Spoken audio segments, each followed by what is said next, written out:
back, everybody, to Ladybug Lane Soaps, and I'm so glad that you could spend a little while with me today. Alrighty, so I am going to be making another type of soap for the Pacific Northwest Christmas series, and since I do live in the Pacific Northwest, Auburn, the city of Auburn to be precise, I was just kind of thinking of, instead of just the same old names for the soap, I thought to myself, I was like, let's do something different. And so I just kind of want to celebrate, I don't know if celebrate is the word, but just to kind of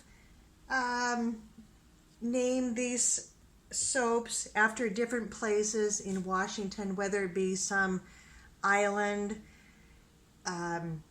along the coast, or maybe like the Hoh Rainforest, which this one is going to be named, and that is a forest way up north of us, and it's really neat. It's just full of tons and tons of that moss that just kind of drips down from the branches. So anyway, so I was thinking along those lines, I'm going to be trying this sparkling pine bergamot. Make sure that I can see. There we go. Oh, okay, right about there. And so this is from Rustic Essentials, and it really does smell like a lot of, it's kind of interesting pine scent, and of course you got your bergamot and a whole bunch of other goodies in there. It's not too heavy on the pine though, which is good. And so I thought I would just kind of keep it a little simple today. So this, so this is a different green that I have not used before. It's called the SoapBerry Green from TKB. Hopefully you can see that. There you go. I'm trying to remember where to hold it up here. Yeah, so I've never used this before, so it should be, I'm anxious to see what that's going to be, but let me just kind of show you there. So that's the green, and then I want to try two more. Of course, this is the Alpine Green that I have been using from Nurture Soap. This is their little 5 gram. There we go. Oh, am I even looking? Hold on. Let me get behind the cell phone. Sorry. There we go. So that's the Alpine Green, and this is part of that 117 samples from Nurture Soap.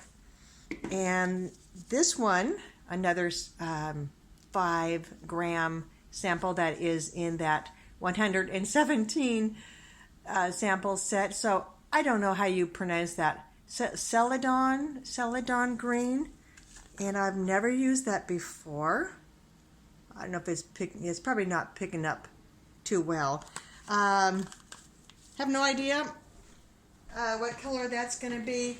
So, but I think what I'm going to do is not have a lot of that in a drop. I'm going to try a drop swirl, use it in my 15-inch wooden mold, and just to kind of offset the greens. Here I come. 2 more from that 117 set. So here is the Sahara Gold and the Gold Dust. Aren't those pretty? Let's see. Oh, so that's, yeah, so this is the EnviroGlitter, and that's the mica powder. And